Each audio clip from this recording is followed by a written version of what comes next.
আসসালামু আলাইকুম ওরহমতুল্লাহি ওবরকাতু।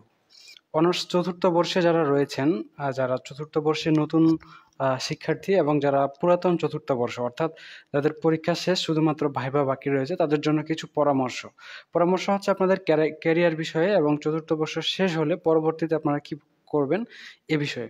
তো আমি আজকে আপনাদের 10টা নির্দেশনা দিব। আশা করা যায় এই বিষয়গুলো আপনাদের জন্য হেল্পফুল হবে। তো অনার্স চতুর্থ বর্ষ পড়া চলাকালীন সময়ে বা চতুর্থ বর্ষ শেষ হওয়ার পর আপনাদের ১ নম্বরে যে কাজটি করা যেতে পারে সেটা হচ্ছে চাকরির বাজারের গবেষণা করা। মানে আপনি কোন ধরনের চাকরিতে আবেদন করতে পারবেন, কোন টাইপের চাকরি আপনার পছন্দ, কোন টাইপের চাকরি তে আপনি আবেদন করে আপনি ওই চাকরিটা নিতে পারবেন বলে আপনার বিশ্বাস, কোনটাতে কিভাবে যুক্ত হতে হয় এ বিষয়টা আপনারা ১ নাম্বারে সবচেয়ে বেশি প্রায়োরিটি দিবেন। যেহেতু আপনারা অনার্স চতুর্থ বর্ষে পড়ছেন অথবা চতুর্থ বর্ষে পরীক্ষা শেষ। ২ নাম্বার, রেজিউমে ও কাভার লেটার তৈরি করা। রেজিউমে মানে সিভি তৈরি করা এবং কাভার লেটার তৈরি করা। এটা কিন্তু শিখতে হয়। আমাদের যারা বিশেষ করে জাতীয় বিশ্ববিদ্যালয়ের শিক্ষার্থী রয়েছে, আপনারা অনেকেই সিভি লিখতে পারেন না। সিভিটা তাও লিখতে পারলেও অনেকে কাভার লেটার লিখতে পারেন না। সো কোন জবের জন্য কিভাবে সিভি লিখতে হয় এই বিষয়টা আপনারা প্র্যাকটিস করবেন। নেটে অনেক ভিডিও পাওয়া যায়। হ্যাঁ, তো এই ভিডিওগুলো আপনারা দেখে, দেখে সুন্দর করে কিভাবে সিভি লেখা যায় এবং কভার লেটার লেখা যায় এটা আপনারা খেয়াল করবেন। একটা সিভি আপনি সবগুলো চাকরিতে এপ্লাই এর সময় ইউজ করতে পারবেন না। ইউজ করলে সে মানে কোনো কমন সিভি তৈরি করে ফেললে সেটা আপনার চাকরির নিশ্চয়তা অনেকটাই কমিয়ে দিবে। কমন তো কোনো কভার লেটারও নাই। সো একেকটা জবের জন্য, একেক সেক্টরের জবের জন্য একেক রকম সিভি দিতে হয়। সেখানে কিছু, কিছু বিষয় কাস্টমাইজেশন করতে হয়। তো এই সিভি লিখতে হয় কিভাবে, কভার লেটার কিভাবে লিখতে হয় এই বিষয়টা আপনারা শিখে রাখতে পারেন বা শেখা শুরু করে দিতে পারেন। ৩ নাম্বারে যেহেতু আপনি হচ্ছে জব সেক্টরে আসতে চাচ্ছেন, তো আপনাকে অবশ্যই এখানে মুখোমুখি সাক্ষাৎকারের সম্মুখীন হতে হবে। সাক্ষাৎকার মানে হচ্ছে ইন্টারভিউ। সো যেহেতু আপনাকে ইন্টারভিউর সম্মুখীন হতে হবে, সো আপনারা অবশ্যই এখন থেকে ইন্টারভিউ দেওয়া শুরু করে দিতে পারেন। বিভিন্ন মক টেস্ট দিতে পারেন আপনাদের নিজের সাথে বা বন্ধু-বান্ধবের সাথে। এখন তো খুব সহজ। আপনি মোবাইলের ক্যামেরা অন করেন, প্রশ্ন আপনি সামনে রেখে দেন, একটা তালিকা করে দেন। মনে ধরে নেন যে আপনাকে কেউ প্রশ্ন করছে, আপনি জাস্ট উত্তর দেওয়া শুরু করেন। এরপর রেকর্ডটা অফ করে দেন, দিয়ে নিজের ইন্টারভিউটা নিজে শুনে নেন। অর্থাৎ এখানে আপনাকে আর সেকেন্ড পার্টি বা থার্ড পার্টি কারো প্রয়োজন নাই। হইলে ভালো, না হলেও সমস্যা নাই। আপনি নিজের মক টেস্ট নিজেই নিতে পারবেন। ৪ নম্বরে উচ্চতর শিক্ষার পরিকল্পনা করতে পারেন। যারা অনার্স 4th ইয়ারে বা 4th ইয়ারে আ পরীক্ষা শেষ করে ফেলেছেন, তারা মাস্টার্সের জন্য চিন্তাভাবনা করতে পারেন। সো কোন ধরনের প্রতিষ্ঠানে আপনি পরবর্তীতে মাস্টার্স করতে চান, এই বিষয়েও আপনারা নলেজ রাখতে পারেন। অনেকেই কিন্তু শুধু চাকরির জন্য পড়াশোনা করছে না বা অনেকেই চাকরির লেভেলে ঢুকলেও অনার্স শেষ হওয়ার সাথে সাথেই ঢুকবে না। মাস্টার্সে ঢুকবে। সো আপনি মানে বর্তমানে যে কলেজে অধ্যয়ন করছেন, ওই কলেজেই মাস্টার্স করবেন নাকি অন্য কলেজে করবেন? বর্তমান যে ডিপার্টমেন্টে করছেন, এই ডিপার্টমেন্টেই করবেন নাকি ডিপার্টমেন্ট চেঞ্জ করবেন? এই বিষয়টা এখন থেকে নলেজে নেওয়া শুরু করে দেন। নাকি মাস্টার্স করবেন না, এই বিষয়টা খেয়াল রাখেন। ৫ নাম্বার হচ্ছে প্রফেশনাল কোর্স ও সার্টিফিকেশন করা। দেখেন অনেকেই অনেক সাবজেক্টে পড়াশোনা করে। প্রত্যেকটা সাবজেক্টের জন্য আবার প্রফেশনাল কোর্স পাওয়া যায় এবং এই কোর্সগুলো করা আপনাদের জন্য খুবই জরুরি। যেমন উদাহরণস্বরূপ বলা যায় ব্যবস্থাপনার শিক্ষার্থীদের কিন্তু পিএমপি করা যায়। তারপরে এইচআরএম বা মানব সম্পদ ব্যবস্থাপনার উপর একটা প্রফেশনাল কোর্স রয়েছে। ওটা করতে পারেন ৬ মাসের, ১ বছরের, ২ বছরের। ডিজিটাল মার্কেটিং কোর্স করতে পারেন। সাপ্লাই চেইন ম্যানেজমেন্টের কোর্স আছে। আপনারা এগুলো করতে পারেন। এগুলো চাকরির বাজারে আপনাকে প্রতিযোগিতায় তুলনামূলকভাবে এগিয়ে রাখবে। সো আপনারা প্রফেশনাল কোর্স আর সার্টিফিকেট সহ কোর্স করা যায় এমন কোর্সগুলো করতে পারেন। যেন সিভিতে বা আপনার আবেদনের ক্ষেত্রে এই বিষয়গুলো ব্যবহার করতে পারেন। এরপরে ৬ নাম্বার, যেহেতু 4th ইয়ারের শিক্ষার্থী বা অলরেডি 4th ইয়ার শেষ, তাহলে আপনি ফ্রিল্যান্সিং করতে পারেন বা পার্ট টাইম কোনো কাজ করতে পারেন। দেখেন 4th ইয়ারের শিক্ষার্থী মানে আপনারা ছোট বাচ্চা না। সো আপনার বাসা থেকে টাকা চাইতে প্রবলেম হইতে পারে বা ফাইন্যান্সিয়াল ক্রাইসিস থাকতে পারে। সো আপনারা যেন ফাইন্যান্সিয়াল প্রবলেমে না পড়েন এই বিষয়টার জন্য পার্ট টাইম জব হিসেবে টিউশনি করতে পারেন, ফ্রিল্যান্সিং করতে পারেন, যেটা ইচ্ছা ওটাই করতে পারেন। তবে পার্ট টাইম মানে দিনের একটা নির্দিষ্ট অংশে আপনি এই কাজটা করবেন। আপনি যদি সারাদিন শুধু টিউশনি করে যান বা ফ্রিল্যান্সিং করে যান আর চাকরির জন্য 2-1 ঘন্টা করে পড়েন, তাহলে আলটিমেটলি চাকরি পাবেন না। আপনার ফ্রিল্যান্সিং হবে কিন্তু চাকরি হবে না। আপনার কাজটা এমন করতে হবে যে আপনি সারাদিনে সর্বোচ্চ 6 ঘন্টা পার্ট টাইম কাজ করবেন। এই 6 ঘন্টার পর আপনি চাকরির প্রিপারেশন নেবেন বা আপনার অন্যান্য বিষয়গুলো চালিয়ে যাবেন। তাহলে আপনি কর্পোরেট লাইফে সাকসেস হবেন খুব দ্রুত। অন্যথায় সাকসেস হইতে পারবেন কিন্তু অনেকটা সময় লাগবে। এর পরবর্তীতে আপনি কিছু সাধারণ ব্যক্তিগত দক্ষতা উন্নয়ন করতে পারেন। যেমন কমিউনিকেশন স্কিল কিভাবে বিল্ড আপ করতে হয়, বিভিন্ন ব্যক্তির সাথে যোগাযোগ কিভাবে রক্ষা করতে হয়, তারপর লিডারশিপ কিভাবে দিতে হয় এটা যদি আপনাদের প্রয়োজন হয়, তারপরে টাইম ম্যানেজমেন্ট, প্রেজেন্টেশন স্কিল, হ্যাঁ এগুলো অথবা মাইক্রোসফট এক্সেল কিভাবে চালাতে হয় সুন্দর করে, মাইক্রোসফট ওয়ার্ডের ভিতরে কি কি আছে, পাওয়ার পয়েন্টে কি কি আছে। সো এই বিষয় পাওয়ার পয়েন্টে বা সফটওয়্যার ডেভেলপমেন্টে বা আপনার যেটা ইন্টারেস্ট ওই যে কোনো একটা কমন বিষয়ে আপনি একটা বা দুইটা বা যতগুলো ইচ্ছা কমন বিষয়ে আপনি ব্যক্তিগত দক্ষতা বাড়াতে পারেন, তবে এটা অপশনাল। ঠিক আছে। 8 নাম্বার, গবেষণা বা প্রবন্ধ প্রকাশনা। অনেকেই বই লিখতে পছন্দ করে, সো আপনারা বই লিখতে পারেন, কবিতা লিখতে পারেন, নিউজ পেপারে হচ্ছে আর্টিকেল ছাপাইতে পারেন। আর বর্তমানে সবচেয়ে সহজ, আপনি ইন্টারনেটে একটা ওয়েবসাইট খুলে ব্লগ লেখালেখি করতে পারেন। এইটা আপনার চাকরির বাজারে কিছুটা এগিয়ে রাখবে, তবে এটাও অপশনাল। এরপরে নেটওয়ার্কিং কনফারেন্সে অংশগ্রহণ করা। বিশেষ করে যাদের আত্মবিশ্বাসের অভাব রয়েছে যে আমি পারবো কি পারবো না, বা আমি সঠিক ট্র্যাকে আছে কিনা, বা আমার মধ্যে অনুপ্রেরণা কাজ করছে না, তাদের জন্য 9 নাম্বার টেকনিকটা নেটওয়ার্কিং এবং বিভিন্ন কনফারেন্সে অংশগ্রহণ করা। এখন বলতে পারেন নেটওয়ার্কিং বা কনফারেন্সে অংশগ্রহণ করব কিভাবে, আমার তো ওরকম পরিচিত কেউ নাই।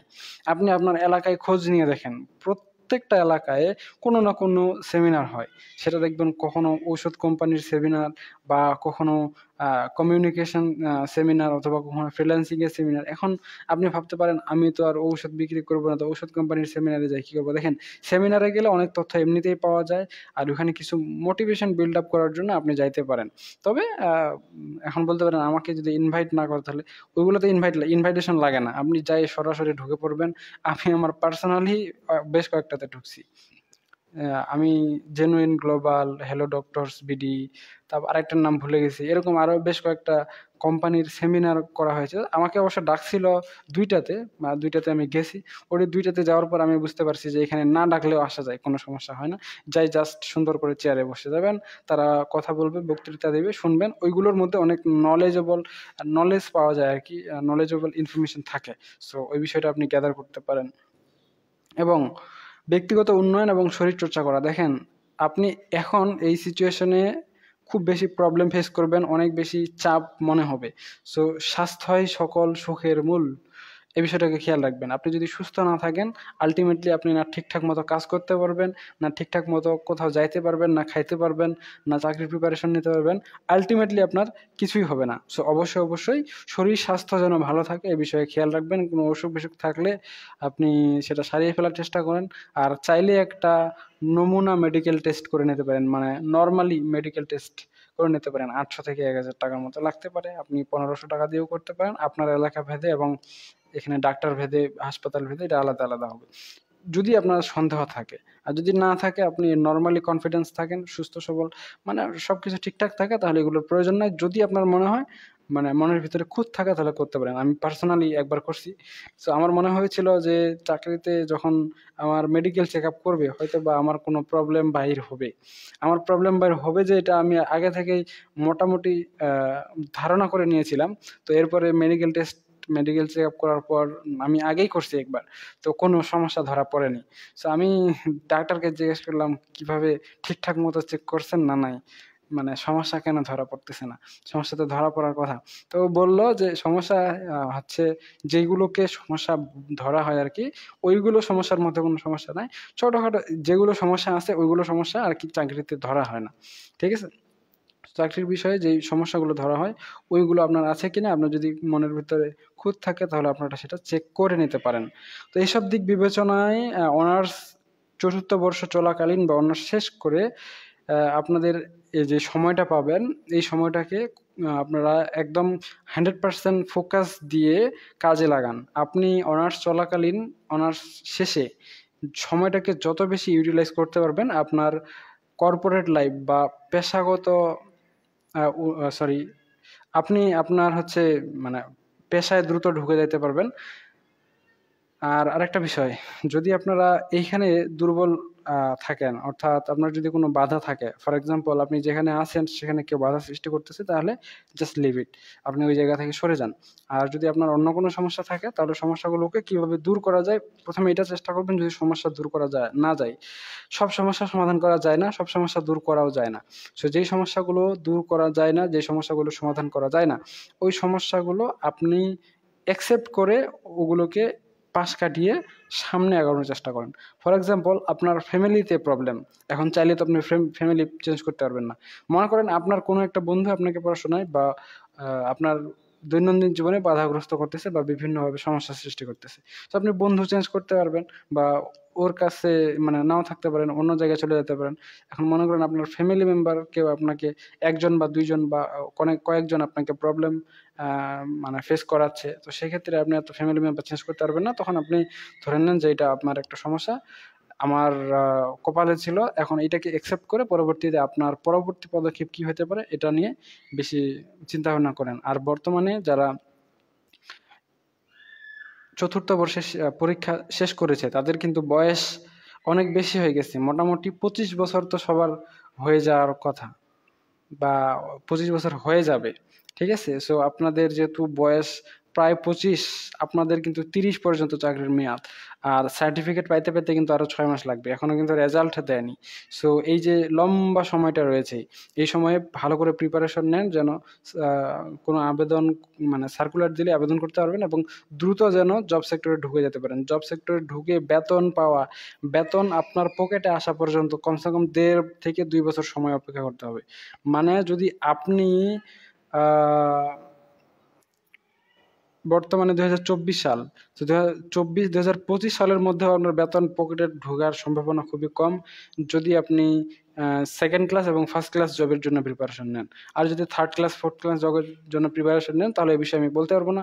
ফার্স্ট ক্লাস এবং সেকেন্ড ক্লাস জবের জন্য আপনার এখন থেকে প্রিপারেশন নিয়ে সার্কুলারে আবেদন করে অন্যান্য প্রসিডিওর ফলো করে আপনার পকেটে টাকা ঢোকা পর্যন্ত কমসে কম 2026 সাল পর্যন্ত ওয়েট করতে হবে। সো এই লম্বা সময়টা কিভাবে আপনি মানি ম্যানেজমেন্ট করবেন, কিভাবে টাইম ম্যানেজমেন্ট করবেন, কিভাবে প্রবলেম ম্যানেজমেন্ট করবেন এবং কিভাবে আপনার প্রপার প্ল্যান অনুযায়ী আপনার নির্দিষ্ট গন্তব্যে পৌঁছাবেন, এই বিষয়টা আপনারা অবশ্যই নলেজে রাখতে পারেন। এখন থেকে এগুলোর পরিকল্পনা শুরু করে দিতে পারেন। তো ঠিক আছে, আজকে পর্যন্ত। আপনাদের অন্য কোনো বিষয় জানার প্রয়োজন হলে অবশ্যই কমেন্ট সেকশনে জানাবেন। আমরা আপনাদের সবগুলো কমেন্ট পড়ে দেখছি এবং কমেন্টের অ্যান্সার দিচ্ছি। যারা বিবিএতে রয়েছে ফার্স্ট ইয়ার থেকে মাস্টার্স পর্যন্ত যতগুলো ম্যাথ সাবজেক্ট রয়েছে, আমরা সবগুলোই অনলাইনে প্রাইভেট ব্যাচ এর মাধ্যমে পড়াচ্ছি। আপনারা যদি চান তাহলে আমাদের অনলাইন প্রাইভেট ব্যাচে যুক্ত হতে পারেন একদমই নামমাত্র ফি দিয়ে। তো ঠিক আছে, আজকে পর্যন্তই। সকলেই সুস্থ থাকুন, ভালো থাকুন আর আমাদের সাথেই থাকুন। দেখা হচ্ছে নেক্সট পর্বে। ততক্ষণ পর্যন্ত খোদা হাফেজ। আর কোনো প্রশ্ন থাকলে অবশ্যই কমেন্ট সেকশনে জানান। আমি 1 ঘন্টা পর কমেন্ট রিপ্লাই দেওয়া শুরু করব। যদি আপনাদের প্রশ্ন পাই অবশ্যই অ্যান্সার দেব। ধন্যবাদ।